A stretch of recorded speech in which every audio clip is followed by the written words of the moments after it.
Magandang araw po sa inyo lahat. Ito po ulit si Kunsel Rico Goles at ngayong araw na to ay meron tayong unboxing ng konti, no?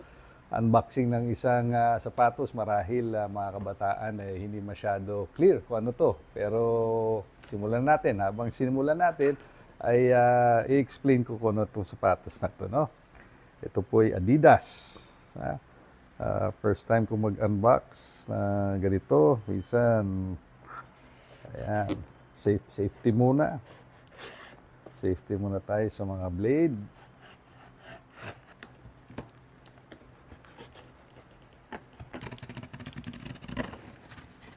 Okay, ito, no? Galing to sa Adidas. Naka-order tayo sa Adidas Philippines, no?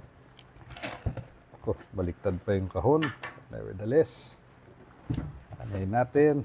Galin natin yung kahon. So, ito yung kahon niya, no? Ito yung Adidas. Kung titignan niya, ito yung Adidas Kareem Abdul-Jabbar. Si Kareem Abdul-Jabbar ang unang NBA player na nakapagpirma sa Adidas na brand, no?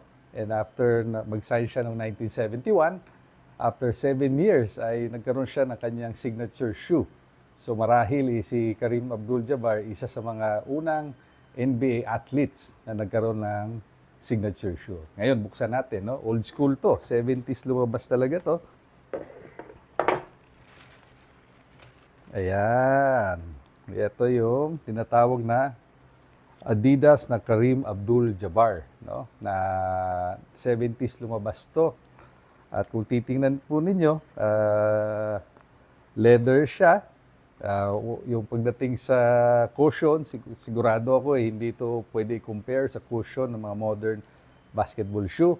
Pati yung breathability nga, hindi mo rin ma-compare kasi titingnan mo, wala namang mga butas para makahinga. Pero pagdating siguro sa traction, ito yung traction niya. Sa pagkaalam ko, ang tawag nito ay herringbone traction. Hindi pa natin nasusubukan to sa court ngayon kung ito ba'y makapit o hindi, pero titingnan natin. Ayan po, ano? So, ang version na kinuha ko, sa pagkaalam ko, 3 version kasi ito. Ang kinuha ko, low cut, para hindi ko na gagamitin pang basketball to. Ito yung gagamitin ko na casually. Pero 3 versions to. Ito yung low cut. Sa pagkaalam ko, merong mid cut at meron din pong high cut. At nung 70s, uso kasi high cut. So, ayan po, ano? Kita naman po natin yung quality ng leather. Mukhang okay naman. Tatagal naman sigurado ito. At kung titignan mo yung swelas, talagang goma yung swelas. So, yung chances na pagdating ng ilang taon ay bigla na lang magdi-disintegrate to tulad ng mga modern shoes natin, palagay ko yung chances hindi masyado. Siyempre, yung size ko, size 10. At itong pair na to is made in Indonesia. Itong pair na to. So, hopefully, pag suot po natin, ay maging comfortable po to. At check natin on the fit kung anong ano niya. Kung ito ba'y kasya sa akin na mabuti. Okay, susubukan natin yung sapatos. Medyas ko, medyo Star Wars lang.